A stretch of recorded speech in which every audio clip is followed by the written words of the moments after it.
J'aime les Belges. D'abord, je suis belge. Je suis belge et je passe finalement, depuis 20 ans que j'écris des choses qui ne sont absolument pas congestionnantes d'intérêt, mais qui existent. Depuis 20 ans, je parle, en tout cas, si pas de la Belgique, je parle des Belges, ou de la Flandre, j'en parle. Oh, fort, ça veut rien dire. Hein. C'est omni populi gallorum belgi fortissimi sunt, de tous les peuples de la Gaule, ce sont les Belges qui portent le mieux les valises. Il faut s'entendre sur le mot réussir. Moi, je crois qu'on ne réussit qu'une seule chose, on réussit ses rêves. On a un rêve et on essaye de bâtir, de structurer ce rêve. Alors, dans ce sens-là, il est exact que j'ai travaillé pour réussir un rêve. Et en plus, il est évident qu'il faut réussir pour travailler, puisque, et là, quand je le dis, pour réussir ce rêve. Or, ce rêve était, à ce moment-là, même pas de chanter, pas du tout. C'était de projeter mon rêve à l'extérieur, qui est un phénomène de compensation. En termes cliniques, ça a des mots beaucoup plus effroyables que ça. Et, enfin, prenons l'expression de Duhamel et d'autres gens qui ont dit bien avant ça, Ibsen en parlait aussi, finalement, on raconte ce qu'on rate. On raconte ce qu'on n'arrive pas à faire. C'est un phénomène de compensation. Et j'ai voulu réussir ce phénomène de compensation. Et j'ai dû travailler beaucoup pour ça, bien évidemment, parce que je suis convaincu d'une chose, le talent, ça n'existe pas. Le talent, c'est avoir l'envie de faire quelque chose. Je prétends qu'un homme qui rêve tout d'un coup, il a envie de manger un homard, il a le talent à ce moment-là, dans l'instant. Il a le talent à ce moment-là pour manger convenablement un homard, pour le savourer convenablement. Et je crois qu'avoir envie de réaliser un rêve, c'est le talent. Et tout le restant, c'est de la sueur, c'est de la transpiration, c'est de la discipline. Je suis sûr de ça. L'art, moi, je ne sais pas ce que c'est. Les artistes, je ne connais pas. Je crois qu'il y a des gens qui travaillent à quelque chose, et qui travaillent avec une grande énergie, finalement. Et l'accident de la nature, je n'y crois pas. Pratiquement pas. Ami, remplis mon verre encore. Le phrasé de Brassens, les préoccupations de Brassens et le rythme de Brassens sont des rythmes de la fin du siècle dernier. Enfin, si on veut, on va pas côté 20 ans, 30 ans après. Par contre, ça ne correspond pas, c'est ce qui fait la force de Brassens, c'est un dépaysement. Chez moi aussi, relativement. Mais ça n'est pas, dans le coup, on n'habite pas la 5e avenue. C'est évident que Brassens, ça n'est pas la 5e avenue à New York, et moi non plus. Voilà. Alors qu'il y en a qui sont la 5e avenue. Un type comme Nougaro, il pourrait habiter dans la 5e avenue à New York. Voilà ce que je veux dire. Quand je parle du coup, j'ai jamais été dans le coup de l'époque. Cela dit, je nie cette époque-ci. Donc, voilà, c'est une grande chose. Buvons à ta santé, toi qui sais si bien dire que tout peut. Je ne déteste pas New York, je déteste y être. Ce qui est très différent. Attention. Je suis pas très heureux. Mais finalement, j'aime que la campagne, moi. J'aime que. J'ai besoin d'horizon. Ami, remplis mon verre. Je dis que j'ai pas envie, mais j'aime pas vivre à Paris. J'aime pas vivre à Paris non plus. Et quand on me dit, New York, vous êtes heureux? Non, je suis pas très heureux. Moi, j'aime pas d'être au 32e étage. J'aime pas beaucoup. Je chante et je suis... La première fois qu'on entend le son d'une voix, par exemple, c'est assez symptomatique.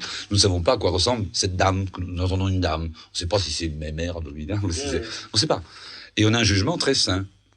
Et souvent, le fait de connaître les gens nous fait gommer, mais heureusement aussi, on n'aurait pas d'amis. Oui, bien sûr. L'amitié, c'est un exercice de très grande mauvaise foi, mais qui est merveilleux. On décrète un jour, je l'aime, et puis on l'aime. Puis le gars peut tout faire, ou la fille peut tout faire.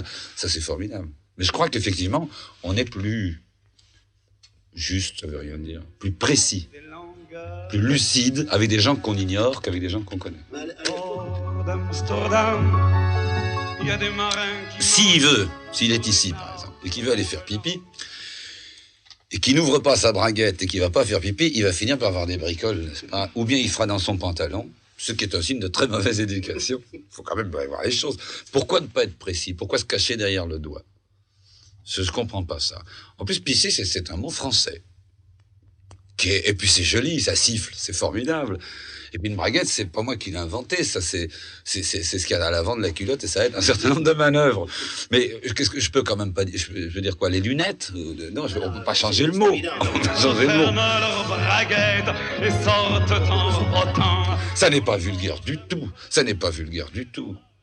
Pas du tout. Ce qui est vulgaire, c'est deux jeunes gens qui s'aiment et le père de la jeune fille va trouver le père du jeune homme en disant combien votre fils gagne par mois. Je trouve ça d'une vulgarité abominable, ça. Alors qu'une braguette épicée, ça ne veut rien dire. Oh, qu'est-ce qu'il faut dire? Faire pipi? Je trouve ça bien plus ridicule. Et ouvrir sa culotte? Non, c'est le fait. Poser culotte, comme on disait dans le jargon. Non, c'est pas possible. Il y a une dame il n'y a pas longtemps qui m'a dit « Mais enfin, monsieur Brel, plus personne ne parle avec la chambre chez moi. Pourquoi vous vous moquez comme ça tout le temps de nous ?» Qu'est-ce que tu veux que je dise? Et moi, ça me paraît charmant, cet accent-là. Seulement, quand je le dis aux gens, ils ne me croient pas. Je trouve, moi, que c'est un truc charmant. L'accent canadien aussi. Mais l'accent canadien... Moi, c'est français. On va se pacter la fraise, doué. Mais c'est charmant. C'est charmant. Mais... Enfin, je comprends pas bien. À un moment donné, j'avais écrit les bonbons avec l'accent bruxellois. Et il y a des gens ici qui ont cru que je me moquais de l'accent bruxellois. Pas du tout. J'ai employé l'accent bruxellois. Parce qu'il existe, bon sang. Ça existe. C'est pas moi qui l'ai inventé, c'est une vue de l'esprit. Et je trouve qu'il y a une saveur. Il y a le terroir. Pourquoi vouloir obligatoirement jouer à avoir ou l'accent? Moi, j'ai l'accent pointu, comme on dit maintenant. Ça fait 20 ans que je vis en France. C'est une chose logique. Bon. Mais pourquoi faut-il avoir ou l'accent de Londres à Bruxelles ou l'accent de je sais pas quoi? Non, on parle comme on parle. Enfin. Et puis, moi, j'adore ça. Je ne parle pas comme ça. Mais j'aime ça. Je viens rechercher... Mais on ne passe pas sa vie à gémir, ça fait des gens qui sont aigris à 40 ans. Vous comprenez ça? Oh, mais nous, vous comprenez, les pauvres Belges, vous comprenez, qu'est-ce qu'on est? On n'est rien du tout, tout le monde se fout de notre gueule. C'est pas vrai. Le monde ne sait pas où est la Belgique. En général, il faut être humble. C'est comme quand on se rase le matin on redevient humble, on découvre sa gueule derrière le savon, pof, ça calme. Mais le problème belge, finalement, est un problème absolument microscopique. Vous comprenez? Et quand vous arrivez, vous savez, au Pérou, ou à San Salvador, et qu'on vous dites, ah, vous êtes belge, le gars, il sait vaguement il faut qu'il ait fait des études calées, parce que dites-moi un peu toutes les républiques d'Amérique centrale, vous allez voir, et ben, il sait vaguement que c'est en Europe, mais c'est rien, vous comprenez? Quand vous dites, ah, Louvain, on a des problèmes, le mec s'en fout complètement. Alors moi, je débarque et je parle Amsterdam, maintenant, ils croient tous que c'est en Belgique, puisque, voilà. Mais alors, je crois qu'il faut assumer sa condition ou la modifier. Mais la modifier vraiment, voilà. C'est pour ça qu'il y a une série de gars, à mon avis, qui jouent à ne pas être belges. Et cela, ils m'escagassent, comme on dit dans le midi de la France. D'ailleurs, plus personne n'a cet accent-là. Sauf Brel à la télévision. Je viens rechercher... Je crois qu'en fait, un homme passe sa vie à compenser son enfance. Je m'explique. Je crois qu'un homme se termine vers 16-17 ans. On peut pas, une loi générale, enfin, mais vers 16-17 ans, un homme a eu tous ses rêves. Il ne les connaît pas, mais ils sont passés. Ils sont passés en lui. Il sait s'il a envie de brillance, ou de sécurité, ou d'aventure, il le sait. Il ne le sait pas bien. Mais il a ressenti le goût des choses, comme le goût du chocolat, comme le goût de la soupe aux choux. Il a le goût de ça. Et il passe sa vie à vouloir réaliser ces rêves-là. Et je crois qu'à 17 ans, un homme est mort, ou il peut mourir. Et après, je sais en tout cas que moi, j'essaie de réaliser les étonnements, plutôt que les rêves. J'essaie de réaliser les étonnements que j'ai eus jusqu'à, mettons, 20 ans, enfin. Et à 40 ans, on s'en aperçoit. Ça, c'est un autre problème. À 40 ans, on le sait. Jusqu'à 40 ans, je ne le savais pas. Maintenant, je sais que c'est comme ça. Et peut-être qu'à 60 ans, je vais découvrir autre chose. Buvons à ma santé que l'on boit. Je crois que l'homme est foncièrement un nomade. L'homme n'est pas un sédentaire. Je crois savoir, mais ce n'est pas prouvé, que le mot vilain, au Moyen-Âge, voulait dire un homme qui habitait la ville. Je trouve ça assez bien. Oui, si. Je suis pas sûr de mon coup, là, mais je crois. Et je crois qu'un homme est un nomade. Il est fait pour se promener, pour aller voir de l'autre côté de la colline. Je parle de l'homme, du mâle. Je crois vraiment ça. Et je crois que par essence, la femme l'arrête. Alors l'homme s'arrête près d'une femme, et puis la femme a envie qu'on lui ponde un œuf, toujours. Toutes les femmes du monde ont envie qu'on lui ponde un œuf, et je comprends ça.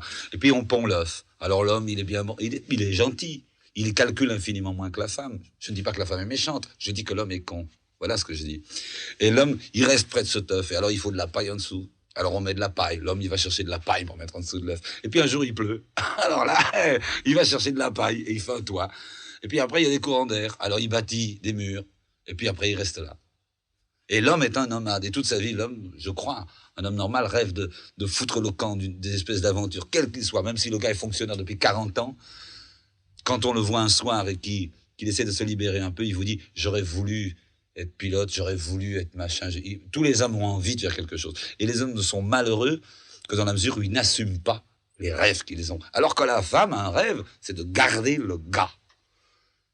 C'est pas méchant, c'est un ennemi. C'est un merveilleux ennemi. Si tous mes ennemis étaient nus, qu'est-ce que je les aimerais? Mais... Au suivant. Au suivant.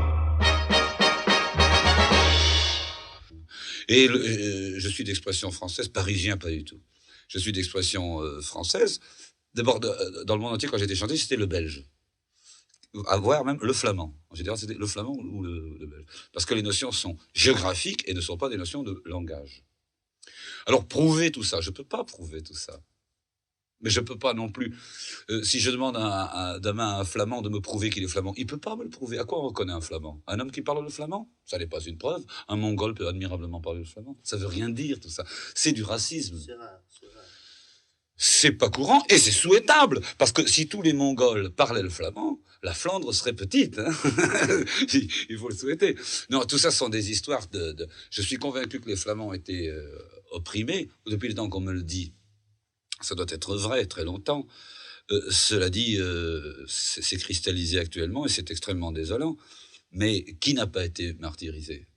Il y a encore des ennuis de temps en temps. Il y a encore Très régulièrement. Très régulièrement, il y a des gens qui m'accrochent et qui me disent, avec des véhémences diverses, enfin, mettons, qui me disent retournez en France, qu'est-ce que vous venez faire ici? Vous êtes contre les Flamands, vous nous tournez en ridicule, ce qui est absolument faux. Mais ce qui n'a aucune importance. Enfin, il faut laisser pisser le mouton, comme on dit. Je suis encore vulgaire, là. Enfin, mais il faut laisser pisser le mérino. Voilà, parce que mouton me paraissait vulgaire. Ça n'a aucune importance. De toute façon, tout ça serait arrangé, à mon avis, si il y a un service militaire obligatoire. Je sais pas, je ne suis pas le roi, puis je ne serai jamais le roi. Mais si j'étais le roi, que j'ai vu une fois et qui est un homme très bien, je trouve. Si j'étais le roi, je crois que, vous voyez, la moitié du service, il y a un an, je crois, en France, hein, ben, je ferais 6 mois de service militaire, et puis, pendant les 6 autres mois, j'enverrais les gars de Wallonie en Flandre, et les gars de Flandre en Wallonie, chez des gens. Je crois que ça s'arrangerait très bien, parce que tout le monde a mal aux dents de la même façon. Tout le monde regarde sa mère de la même façon. Tout le monde regarde une femme de la même façon. Tout le monde aime ou n'aime pas les épinards de la même façon. Et tout le restant, c'est, je crois, j'ai la faiblesse de croire que ce sont des problèmes de base politique assez sordides. Je trouve que la Belgique vaut mieux qu'une querelle linguistique. Vraiment. Notre ami Frank Sinatra, comme dit Monsieur Paul de Gaîté, la meilleure boîte de Bruxelles. D'Europe, un homme qui a toujours choisi ses programmes à Las Vegas. Oh. Bon, et que j'aime bien. Brel chanté par Sinatra, au départ, c'était là, c'est marrant. Ça. Elle arrivait aussi. Qu'est-ce que tu penses de... J'ai vu une fois Sinatra, mais je sais pas, moi, c'est pas fait pour penser, les chansons. Non, mais enfin, dans l'interprétation de Sinatra... Mais il chante admirablement bien, enfin, dans le style crooner, on peut pas faire mieux que ça.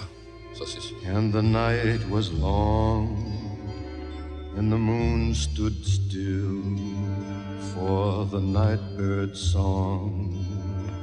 Non, c'est inattendu. C'est inattendu. Go Je suis plutôt content, parce qu'on a tous un bon fond de vanité, hein, il faut pas se leurrer. Et Sinatra, moi, c'est une idole de, je dirais pas de l'enfance, c'est méchant pour lui, mais enfin, depuis un certain nombre d'années, quand même, c'est pas un débutant. Et alors tout d'un coup, on entend une chanson soit chantée par Sinatra, ça fait plaisir. Enfin, on se lève pas la nuit, hein, pour l'écouter, il faut être juste. Mais ça fait plaisir, enfin, 1 minute, quoi. Ou le temps du disque.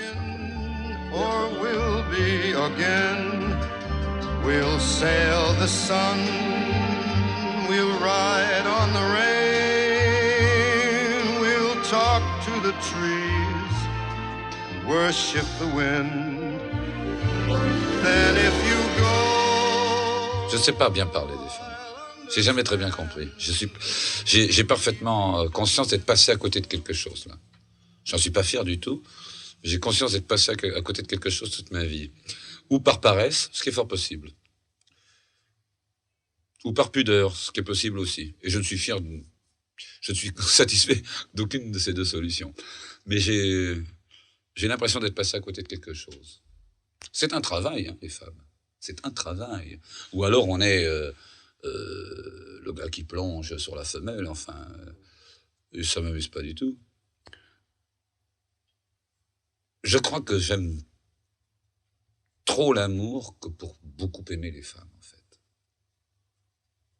C'est à quoi un mec va dire que je suis pédé, ce qui est faux. Je ne suis pas pédé du tout. Mais je crois que j'aime trop l'amour. Les femmes sont toujours en dessous de l'amour dont on rêve. Et comme je suis assez romantique, enfin, ou sentimental, je ne m'en cache pas du tout. La femme est un peu à côté de l'amour. Côté du rêve que j'ai. Mais j'ai pas bien compris les femmes. J'ai pas bien compris. Puis c'est trop tard. Se confesser. Se confesser, finalement, c'était une solution psychiatrique. Le fait de raconter ce qui ne va pas, ne serait-ce qu'en fonction d'un dieu auquel on croit, ou d'une notion auquel on croit, ça doit certainement soulager. Mais il me semble que non, j'ai pas besoin. Je ne dis pas que c'est inutile, ni que ce soit ridicule. Je dis pas du tout ça. Je connais pas. Mais j'ai pas envie, j'ai pas l'appétit. J'ai pas du tout envie d'aller voir un monsieur et de lui dire, vous savez, quand je fais l'amour avec une gamine de 13 ans, je pense à De Gaulle, est-ce que c'est normal?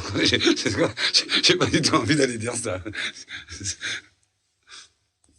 Non, j'ai pas envie. Pour un peu de tendresse, je donnerai les... Eh bien, un type qui était élevé en disant, il y a un jour, tu rencontreras une femme, et tu l'aimeras toute ta vie, et elle t'aimera toute ta vie, vous vivrez heureux et sans problème, dans une petite maison, avec un petit jardin, un petit fauteuil, un petit poste de télévision, une petite pension avec un petit...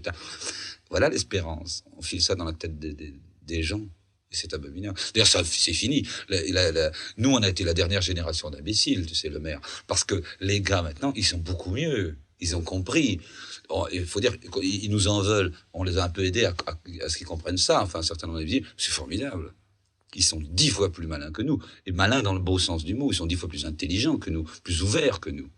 Nous, on a encore été élevés comme les chevaux de brasserie. Hein. Eux, ça va bien. Moi, je suis content pour eux. Ami, remplis mon verre, encore un et... J'arrive pas bien à être très malheureux, ouais. J'y arrive pas. C'est peut-être un phénomène de santé, tu sais. Moi, quand on me dit comment ça se fait que vous êtes heureux, je dis mais je suis content. Enfin, est-ce que vous êtes content d'être heureux? Je dis oui, je suis content parce que ça prouve qu'un imbécile peut être heureux. C'est vrai. Que respectes-tu le plus Comme sentiment, bien sûr. Comme sentiment? Oui. On parle pas d'amour, hein. Mais c'est la fidélité. C'est très certainement la fidélité. Le phénomène amoureux n'a rien à voir avec ça. Mais la fidélité de certains hommes vis-à-vis d'autres hommes, ça m'émeut aux larmes. Ça m'émeut aux larmes. Ça, je trouve ça beau, je trouve ça noble. Je trouve ça très supérieur à tous les autres sentiments.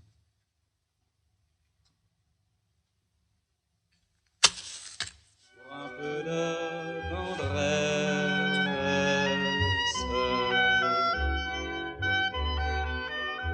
Ce qu'il y a de plus dur pour un homme qui habiterait Vilvoorde et qui veut aller vivre à Hong Kong, c'est pas d'aller à Hong Kong, c'est de quitter Vilvoorde. C'est ça qui est difficile. C'est que ça qui est difficile. Parce qu'après Hong Kong, tout s'arrange. Il suffit d'avoir une santé et une folie. Et puis, Hong Kong est à la portée de tout le monde. Mais qui était Villevorde, ça c'est dur.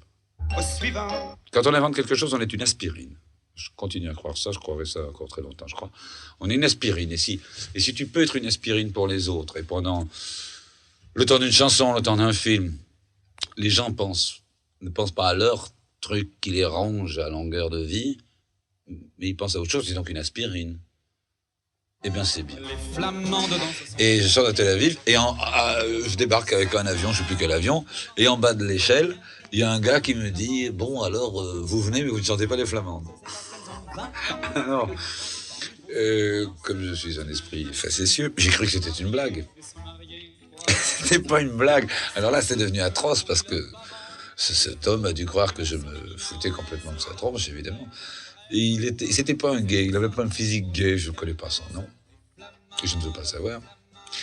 Et il était attaché à l'ambassade de Belgique à Jérusalem, et il venait me dire, ce soir, il y a l'ambassadeur de Belgique, alors ne chantez pas les flamandes. Ce qui, effectivement, quand on pèse bien le pour et le contre, il faut surtout pas qu'à Tel Aviv, parce que vous savez qu'ils sont en guerre uniquement parce que, effectivement, le soir, j'ai chanté les flamandes.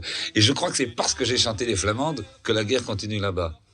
Vous voyez, je crois que finalement, Nasser a su que j'avais chanté les flamands, s'était dit qu'on pouvait agresser Israël. Il y a des problèmes très importants. D'ailleurs, je crois savoir qu'il est interdit de parler de cactus chez les Esquimaux. Enfin, c'est pas sûr, il faudrait que je rencontre un attaché. Mais ça m'avait fait hurler. Et ce gars, j'ai cru qu'il me faisait une farce, évidemment. Et puis, c'était pas une farce. Qu'à 70 ans, il est bon de montrer que tout va bien, que poussent les petits enfants, et le houblon, et le blé dans le pré, toute vêtue. Je connais 1 million de types qui vont écrire un livre. T'es bien d'accord? Moi j'en ai rencontré 1 million dans ma vie. Des types qui disent, alors tu sais, encore 2 ans, je vends des bretelles encore 2 ans. Hein, tu vois, mais alors en 73, j'écris un livre. Hein. Et puis, si un jour on les rencontre en 73, ils diront, moi je continue à vendre mes cornichons, tu vois, je vis avec mes cornichons, j'ai une femme, j'ai 2 enfants, j'ai le machin, j'ai une petite amie, ma voiture est vieille, je vends des cornichons jusqu'en 75, et en 75, j'écris un livre. Le livre étant le symbole de ça. Moi, je crois que bretelles ou cornichons, quand on a envie de faire un truc, il faut plonger comme un fou et le faire, quitte à se tromper. Je préfère me tromper, et je préfère plonger, moi. Et je plonge. Voilà. Ah, si, mais je trouve tout le temps dans la vie, tu sais. Bien sûr, je trouve. Mais, tu vois, j'ai chanté 17 ou 18 ans, j'étais vomir avant chaque tour de chant, de peur. Et quand j'avais 3 tours de chant, par jour, j'allais vomir 3 fois par jour, de peur. Et en avion, parfois, j'ai très peur. Et je fais du voilier, parfois, j'ai très peur. Et quand je joue la comédie pour un film, j'ai peur. Et là, je vais faire un film, en plus, je l'ai écrit. La mise en scène est jouée. Non, j'ai très peur, mais j'avoue que j'ai très peur. Cela dit, un homme qui n'a pas peur, c'est pas un homme. L'important, c'est d'assumer sa peur. Ça, c'est ça. Mais qu'on ne vienne pas me dire qu'un type n'a pas peur. C'est un fou. Il faut l'enfermer. Mais ce besoin que tu as... C'est pas un besoin. Je trouve ça normal. Oui, c'est ça. Bon. Je trouve anormal de refuser la peur tout le temps. Je trouve anormal cette espèce de sécurité qu'ont bien des gens. Je ne leur en veux pas du tout. Bon sang que je les aime bien, que je les respecte. Mais je ne pourrais pas, moi, vivre... Peut-être que j'ai trop de santé, t'en parlais. Peut-être que... Mais vivre sans avoir peur, sans cette espèce de notion. Mais calculer, pas bêtement, hein, pas du tout. Mais c'est pas vivre, enfin. Il vaut mieux être mort, quoi. Parce que si on prend un type comme Caillot, ou un gars comme Brassens, bien sûr, il y a des différences. Et si on prend un type comme mon droguiste, enfin Jeff, et Franz, bien sûr qu'il y a des différences, mais il y a une espèce de commun dénominateur de tendresse qui est la grande qualité de l'homme. Un homme qui n'est pas tendre, c'est pas un homme. Un homme dur, ça n'existe pas. Un homme qui ne pleure pas, ça n'existe pas. Ça me terrorise. Ça me terrorise. Ça n'existe pas. Faut-il être égoïste pour ne jamais pleurer, que ce soit de honte ou de joie? J'aime bien ce phénomène de tendresse. Pour un peu de tendresse. Oh là oui, et j'en suis très content. Qu'il reste de jeunesse à l'été. La bêtise. Ah, la bêtise, c'est terrible. C'est la mauvaise fée du monde. C'est la sorcière du monde. C'est la bêtise. Il n'y a pas de gens méchants. Il y a des gens bêtes. Mais c'est pas de leur faute, hein. Et il y a des gens qui ont peur. Ça, c'est de leur faute. Des gens qui ont peur et qui n'assument pas leur peur. Je crois que tout commence un peu comme ça. Enfin, ça, c'est un philosophe de déterminer tout ça, c'est pas moi. Mais j'aime pas les gens bêtes. Parce que la bêtise, c'est de la paresse. On me fera jamais croire que... La bêtise, c'est un type qui vit et il se dit, ça me suffit. Ça me suffit. Je vis, je vais bien, ça me suffit. Et il se botte pas le cul tous les matins en disant, c'est pas assez. Tu ne sais pas assez de choses, tu ne vois pas assez de choses, tu ne fais pas assez de choses. C'est de la paresse, je crois, la bêtise. Une espèce de graisse autour du cœur qui arrive, une graisse autour du cerveau. Je crois que c'est ça. C'est marrant parce que quand je pense au mot tendresse, je pense aux hommes, moi. Avec les femmes, on a de la passion, de la patience, et puis des remords. Je crois. Il faut être honnête. Mais la tendresse est un mot qui s'applique infiniment plus aux hommes. Parce que la tendresse est un jeu, comment dirais-je, égalitaire. C'est un flux ou un reflux, mais entre deux pôles qui sont à égalité. Avec la femme, on peut tendrement aimer une femme, bien sûr. Mais la tendresse est une chose qui s'adresse, dans mon esprit, je ne dis pas que j'ai raison, dans mon esprit, c'est une chose qui s'adresse aux hommes. Notion masculine. Revenu, mon cœur, arrête de brinque-baller. Souviens-toi qu'elle t'a déchiré, la Mathilde qui est revenue. C'est comme ça. Buvons à la putain qui m'a tordu le cœur. Buvons à plein chagrin, buvons à pleine pleurs. Et tant pis pour les pleurs qui me pleuvent ce soir. Je serai sous dans une heure, je serai sans mémoire.